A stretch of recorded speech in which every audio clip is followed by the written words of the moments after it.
So today we're going to speak about the Wax Cloud wallet, and the Wax Cloud wallet is one of the most interesting things that I've seen within the space, and the developments that have happened and the rebranding from Wax Cloud wallet just to Cloud wallet, opening it up to everything in Web3. And I think that is pretty interesting what's going on there. So we're going to dive into that.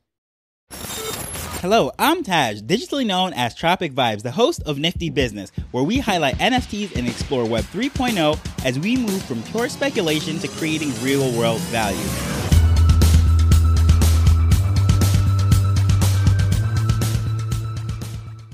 So as far as what's going on here with the Cloud wallet, the reason why this is so interesting to me, I know people that are Web3 maxis are 100% against custodial wallets. However, I think it is a very good thing in the sense that it is easy for onboarding. And the very first wallet that I actually had was the Wax Cloud wallet. And I love to see the fact that now they're rebranding to allow people to bring in Polygon NFTs. There's going to be bridges and so forth. And I think it's just very cool what's going on here.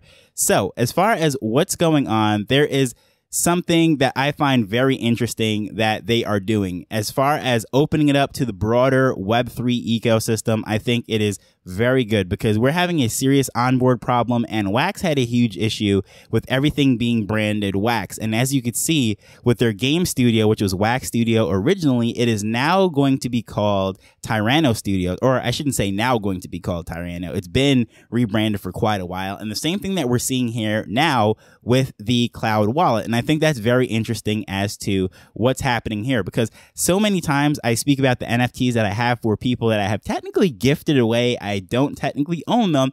However, the people that I've given them to are so afraid of losing their seed phrase, losing access to their wallet, that they don't want to do that. So what they end up doing is actually having the NFT sit in my wallet. They have me store it, and they are just don't want to take any kind of ownership or responsibility for it because they think they're going to lose their seed phrase, lose access to it, and they're going to feel like they have let me down by losing custody of this particular gift that they gave me. But what I think is very interesting with the Cloud wallet, allows people to sign up using their email address, their Twitter handle, or whatever it might be, and get into there. So all of the fear and everything that's associated with it, a lot of anxiety is reduced. And I think that's a very good thing. So many people are going to say you don't have the keys. Therefore, if it's not your keys, it is not your crypto. But what I like to think is people that are being onboarded, educated into the space and learning how this stuff navigates and how they can use these NFTs for various things, whether it be gaming, which is primarily the main focus of the Wax blockchain right now, or collectibles, or anything that they are doing, usually in a low-cost manner. I think that is a great on-ramp to understanding the mechanics of everything going on in Web3, and then having the ability to now bridge it out and send it to a MetaMask or wherever else they might be. I think that is very important and very cool. So as far as what's going on here, I think it is interesting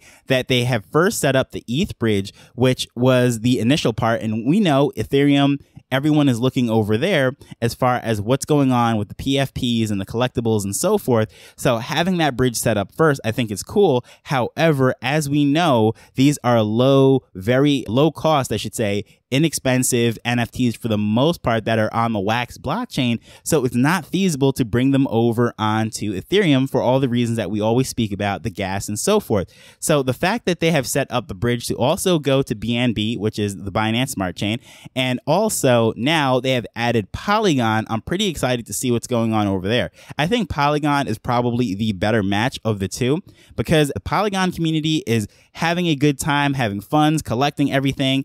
And as far as what's going on over there, it's not really elastic and focused on the price. There's very little conversation I've heard in any of the Polygon spaces, whether they're community meetings, their roundtables, whatever it might be, that has to do with price and what's going on as far as flipping them and people making money. So I think it is very interesting to see that they have this bridge now over to Polygon. However, unfortunately, although those pros are the things that I think are great about it, I was not able to actually connect this up. I was not able to port anything over. I was reading the documentation on everything saying that you're able to have your collection, which I have NFTs that are on Wax, and you can connect them up to your MetaMask wallet and port them over onto Polygon, onto a contract using the NFTs. So it sounds great on paper. However, I just wasn't able to do that. So I was really disappointed tinkering with that for over a week. From the point I decided I was going to do this episode, and I just wasn't able to get all of those things into place. And I was really disappointed with that. But even today, I try to log in, and this is where some of the other issues, some of the cons comes in with the cloud wallet and having a custodial wallet, is that you're also dependent on the fact that there's servers, there's passwords, and logging into it.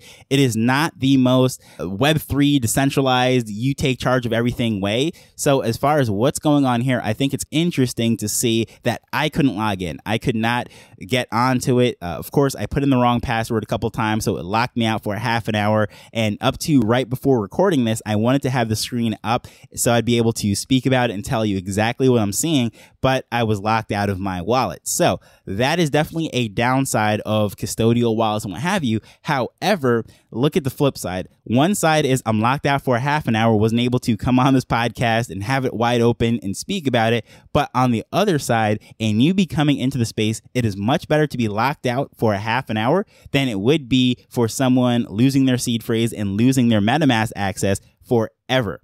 So there's trades, there's pluses, there's minuses, but at the end of the day, I think this is a good thing, a great initiative. And the fact that they're rebranding this, allowing other chains on, I know they're in talks with doing different things with Immutable X. One of the spaces for Wax Wednesday, they came out and people were speaking about other chains that they are in works with, connecting up to this thing. Over time, I think their goal is to be a multi-chain ecosystem and tying and bridging everything together. Of course, they're doing everything that they're doing on the Wax blockchain with all those big brands and Nickelodeon, Funko, and I can go on and on, Teenage Mutant Ninja Turtle, Street Fighter, and so forth. But then the ability to then bridge them out and send them over to Polygon, have self-custody, which even on the Wax blockchain, you can actually have self-custody using a wallet such as the Anchor wallet, for example. However, not the most easy thing to set up. It is not as straightforward as using the cloud wallet. But again, this is a great starting point and then launching off to the advanced class, if you will. This cloud wallet is like basically NFT or crypto or Web3 101. And then as people graduate to their MetaMask, their Anchor wallets, their ledgers, and so forth, I think it is a great stepping stool. So as far as what's going on here, there are obviously pros and cons as to what's going on.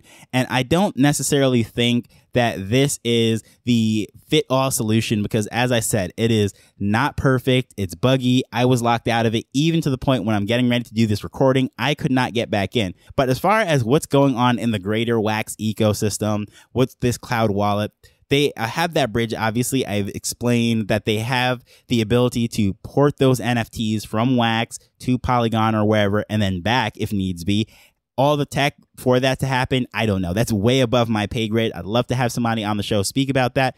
But what's going on too, they also have a DeFi thing, which is not very popular, spoken about much. But initially, I know when they launched, they had the bridge to ETH, allowing people to have their Wax E, their Wax G, which is the governance token, and so forth. We know that the native token of the Wax blockchain is Wax P.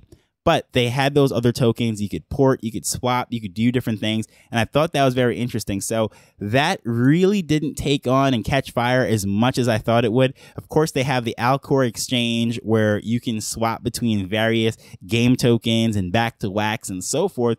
But the Wax DeFi system really isn't there yet. But seeing that they have this now NFT bridge and all those different things, I think that is a much better application for what's going on in Wax, because these are gamers, these are collectors, these are people that are really interested in what's going on as far as holding those NFTs.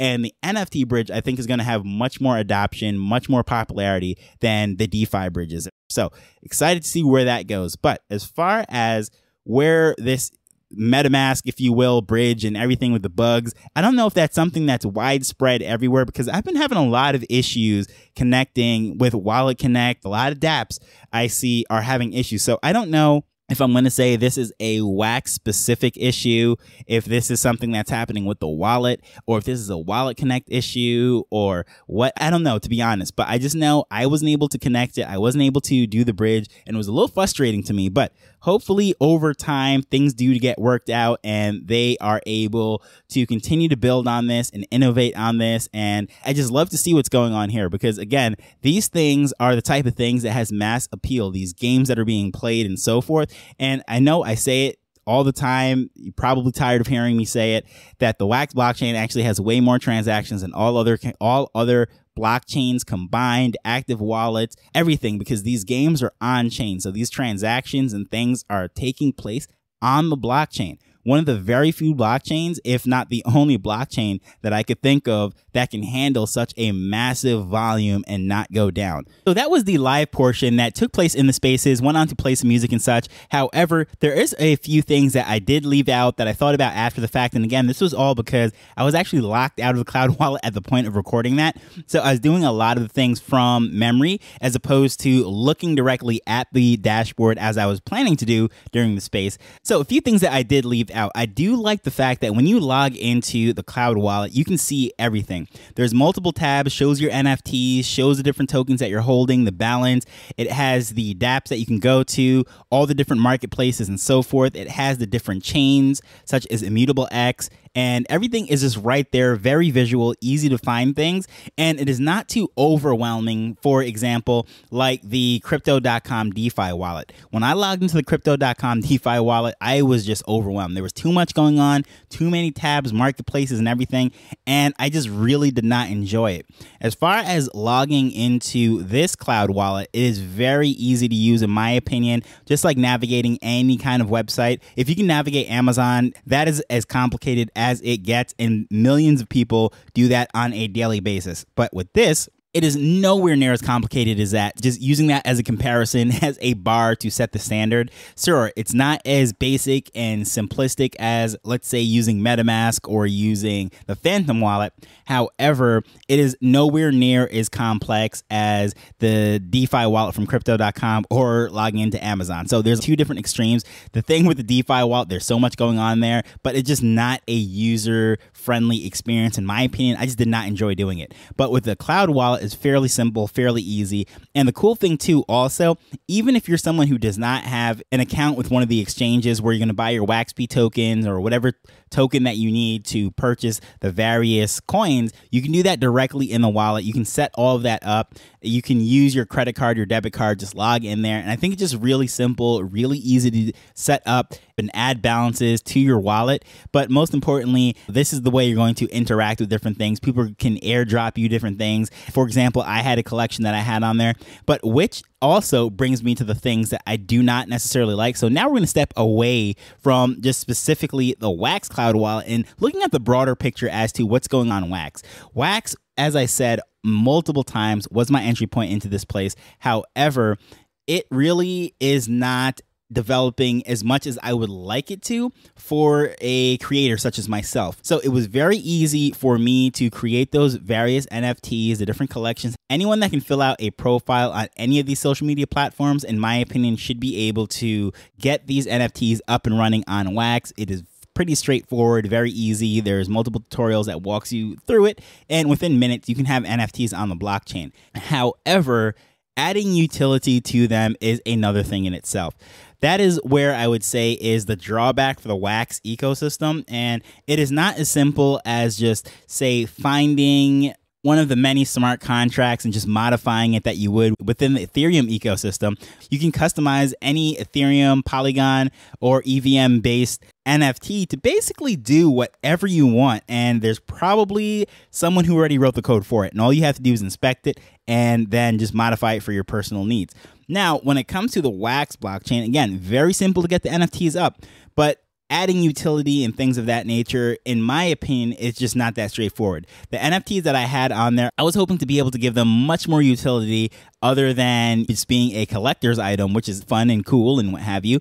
And it's not like I was selling these things for ridiculous amounts of money. Many of them I gave out for prizes in the early days of the podcast and so forth. Again, this is not like something that's like the most valuable Bored Ape or Azuki or something of that nature. However, I think it does have its value for people that just want to interact with a particular brand, a creator, podcaster, YouTuber, and just like buying stickers or merch or anything of that nature. And in many cases, we have the option to give them out because there's no actual production cost for shipping them out. It's not like a mug or a t-shirt or something where there's a hard dollar value that actually comes out of our pocket. As far as creating these NFTs, sending them out to people, whatever, it's basically free. I mean, there is a minimal cost to it, but the difference between sending 1 out or 1,000 out is just negligible. It's not even really worth mentioning. So yeah, we say it's free to do all this stuff. It technically isn't free, but yeah, it's minimal. But yeah, I've reached out to multiple people and trying to figure out how I can use these to, let's say, gate something off or